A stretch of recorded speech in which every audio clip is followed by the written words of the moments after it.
The first time Dean humiliated me in front of the executive team, the office seemed to freeze. My webcam glared back at me like a spotlight, muting my protests as he laughed into his Bluetooth, a sound sharp and rehearsed. For VPs, a director, and a guest whose name I wasn't meant to know listened in silence, while Dean twisted my accomplishments into a comedy act. My face burned, but I didn't flinch.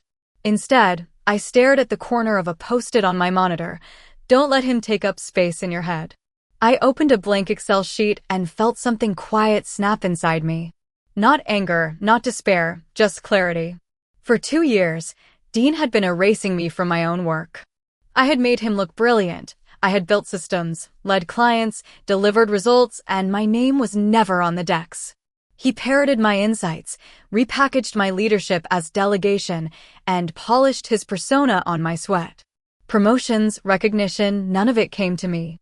But that day, staring at the blinking cursor, I realized the only person who could reclaim my story was me. I didn't log off. I didn't rage. I created a private folder, July Garden Club, buried every shred of proof of my work, emails, presentations, timestamps, client feedback. Each document was a quiet monument to my labor. Dean strutted through meetings oblivious. Scalability, vision, synergy, buzzwords fell from his lips, polished and empty. I nodded, smiled, took notes, all the while mapping his lies in my head. My revenge wouldn't be dramatic. It would be surgical, clean, irrefutable. And beneath it all, I began reaching out to a few trusted clients, casually nurturing relationships, planting the seeds for the day I would leave. It wasn't vindictive. It was preservation. Because credit could be stolen, but impact left fingerprints. And mine were everywhere. Dean's theft wasn't subtle. It was a masterclass in erasure. Projects I built from scratch were now team efforts in his reports. Every number he flaunted came from my spreadsheets. Every client he bragged about owed their progress to my strategy, my follow-ups, my late nights. Yet no one saw it. No one credited me. And the harder I worked quietly, the bigger his ego grew. I didn't complain. I documented. Every email forwarded, every deck altered, every KPI reassigned was logged. Every call, every milestone, every client interaction, safe, time-stamped, categorized. My invisibility became a tool. I built what I called the client loyalty matrix, color-coded, meticulous, a map of relationships, influence, and transfer potential. Green, yellow, red, the stakes clear. Meanwhile, I started discreetly exploring opportunities. Jared, a recruiter from a competitor firm, reached out casually. We talked over coffee, no resumes, no theatrics, just recognition of my work. My value was obvious to him. My exit strategy wasn't a fantasy, it was methodical. At the office, Dean continued his performance. Buzzwords and arrogance, all while I quietly curated my exit dossier. Every interaction, every delegation, every manipulation he attempted, I documented. And as I smiled at him across conference tables, I felt the calm of someone holding all the cards. I was no longer reacting, I was orchestrating. Then came the breaking point. Dean, smug and untouchable, bragged in the break room to Tyler from finance about numbers that weren't his. Client retention's up. Onboarding time slashed. Q4's going to write my ticket, he said. Each figure came from me. I froze, pretending to study a Splenda packet, while my mind mapped the perfect response. I didn't confront him. I didn't rage. Instead, I expanded my documentation.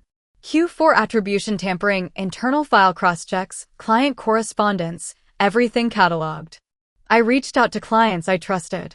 Responses were immediate, affirming my influence. My folder grew into a fortress. Every stolen credit, every misattribution, every inflated claim would be undeniable. This was no longer about recognition, it was about ownership. About proving, without emotion, without theatrics, that Dean's empire rested on stolen labor. And I had the blueprint for its collapse. HR flagged me for team dynamics. I tilted my head. Observational concerns, vague, baseless. Dean's pattern was clear: overwhelm, isolate, set up for blame. I nodded, smiled, and kept documenting. Employment attorney Vanessa Price advised, build your file. Date everything. Keep doing your job, but keep proof of everything. Every client email, every deliverable, every Zoom recording secured. I was calm, calculated, cold.